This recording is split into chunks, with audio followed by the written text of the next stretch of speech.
Ini sebenarnya saya mau jelasin Warung Cita Rasa Lembang yang jadi objek skripsi saya. Sebenarnya nggak jelasin skripsi juga sih, cuman tentang lebih ke Warung Cita Rasanya aja. Jadi ini data proyeknya, yaitu Warung Cita Rasa. Arsiteknya Pak Oki dan juga Pak Pri. Dibangunnya tahun 2017, selesai 2018, jadi masih fairly new juga. Saya dijelasin sambil lanjut aja. Jadi ini ada di sebelah kanan tuh side plan-nya. Jadi sebenarnya fungsi bangunan ini tuh sebagai buffer dari rumah yang ada di belakangnya. Jadi waktu awal tuh dibilang kalau misalnya konsep bangunan itu adalah menjadi pagar dari bangunan yang ada di belakangnya. Jadi makanya dia melintang sepanjang si tapak ini.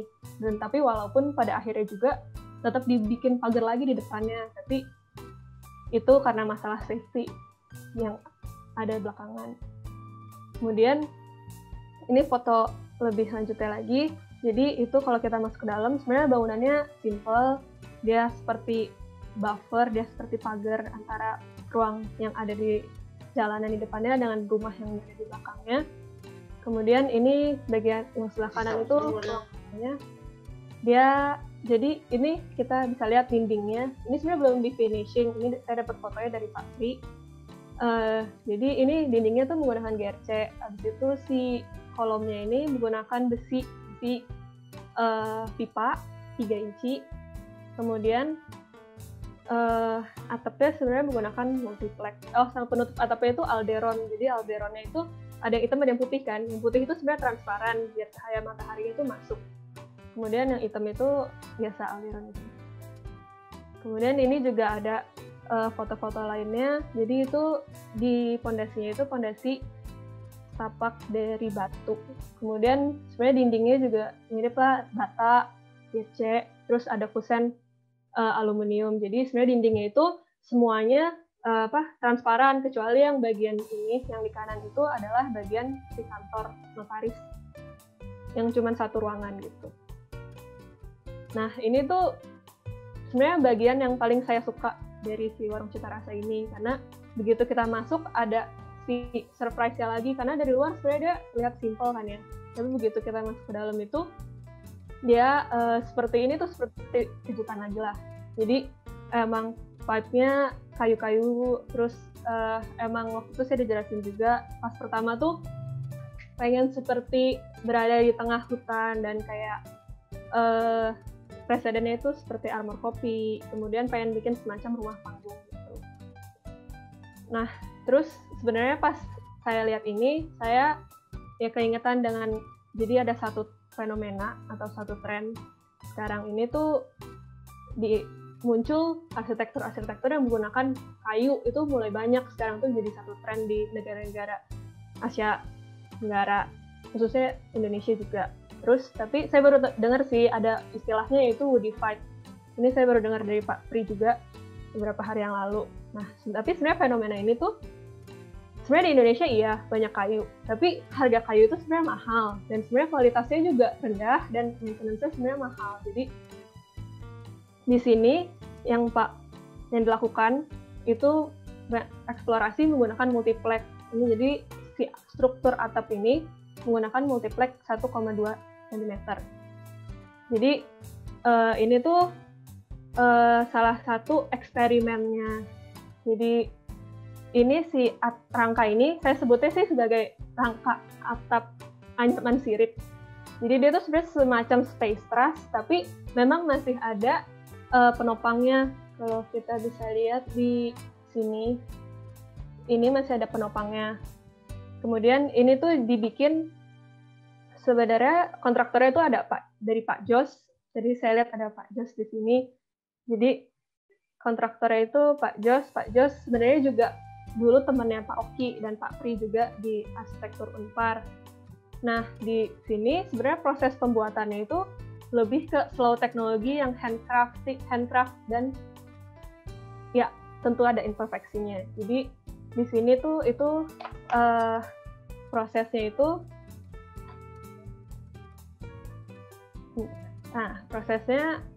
si potongan kayu ini dibuat di workshop furnitur, dipotong menggunakan gergaji tangan, habis itu dilem, diamplas, habis itu kemudian disusun di side. Nah, disusunnya itu caranya dibangun dulu satu segmen, habis itu diangkat ke atap, habis itu dipasang sisi sebelahnya, habis itu setelah satu pasang lagi sisi di belakangnya, gitu.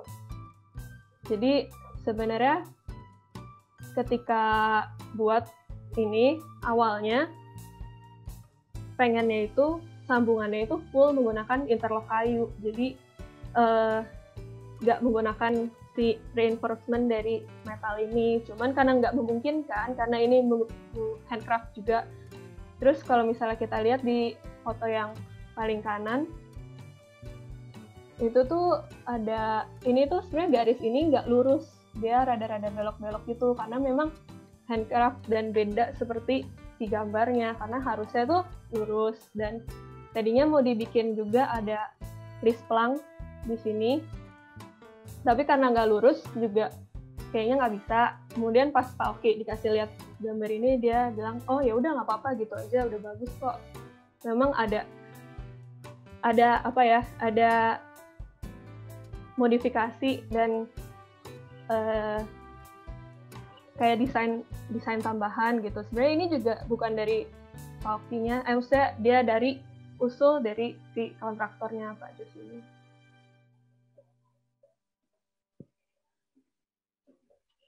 Kemudian ini ada foto lainnya pas lagi pembangunannya. Nah, kemudian setelah saya pelajari lebih lanjut lagi, saya tahu lebih banyak lagi, ternyata proses mendesain si Warung Cita Rasa ini menggunakan BIM. Jadi pas awal itu si Pak Oki ada ide untuk membuat seperti ini.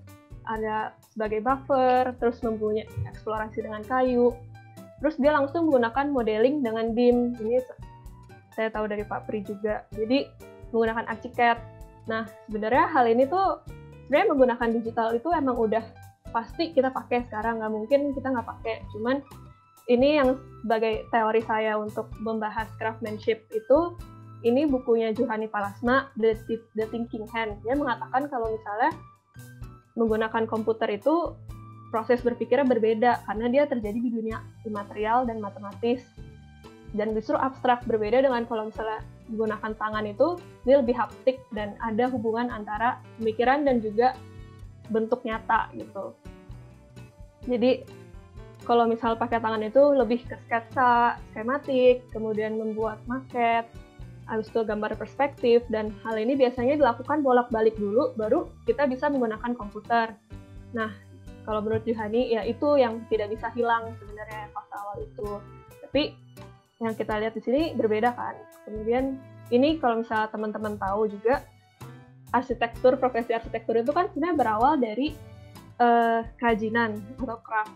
Makanya dulu tuh master builder, dan gambar kerja itu sebenarnya nggak dipakai sampai setelah masa Renaissance gitu.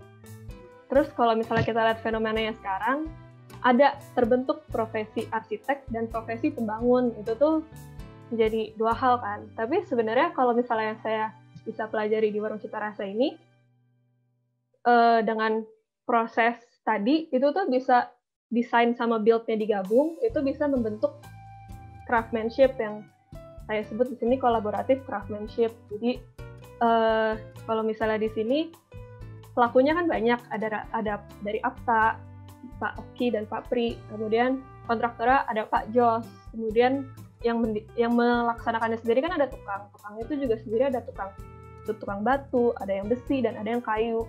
Kemudian dari sini yang bisa saya ambil itu sebenarnya mereka di sini semuanya bisa melaksanakan craftsmanship ini karena adanya yang pertama itu same vision. Jadi visinya sama. Kayak tadi diceritain juga kayak awalnya itu dari Pak Jos juga cerita kalau misalnya ada proyek yang eksperimen coba aja bareng sama saya. Jadi di sini saya lihat salah satu aspek yang bisa membuat ini terjadi ya karena ada hubungan yang kuat antara arsitek dan si kontraktor. Ya, arsitek bisa menggait si pemiliknya dan si kontraktor tuh bisa mengait lebih ke pembangunnya, tukangnya. Kemudian strong communication ya. Communication ini kalau sekarang maksudnya ya bisa lewat WhatsApp, cuman kayak gambar-gambar yang di atas yang saya taruh itu ada 1 gambar kerja dan yang 2 gambar sketsa. Jadi ya memang di awalnya nggak ada gambar sketsa, tapi pas begitu proses konstruksi justru lebih banyak gambar sketsa tersebut yang muncul, sketsa-sketsa sambungan seperti itu. Kemudian hal ketiga yang penting di collaborative craftsmanship itu adalah shared knowledge. Jadi semua pelaku ini punya pengetahuan yang mirip lah, walaupun keterampilannya memang beda-beda. Jadi pengetahuannya itu ya statika dasar, pengetahuan tentang material, dan pengetahuan tentang konstruksi yang umum. Gitu. Kemudian ini udah jadi slide konklusi saya. Sebenarnya ya kalau ditanya, sebenarnya saya juga nggak pernah ketemu dengan almarhum Taufi sendiri. Cuman kalau menurut saya yang itu tuh benar banget, saya bisa merasakan banget kayak di sini tuh ada cerita dan ada konsep dan pemikiran. Maksudnya yang saya dapat sih cerita kolaborasinya sih yang kuat di sini. Di balik mereka juga, maksudnya tidak ada tren, tidak mengikuti tren juga sih. Kalau walaupun saya di sini saya sebut itu ada woody vibes-nya, tapi kayak di proyek-proyek lainnya tuh banyak yang misalnya kayunya yang besinya yang di-explore dan yang lain-lain gitu. Jadi kalau dari saya gitu sih.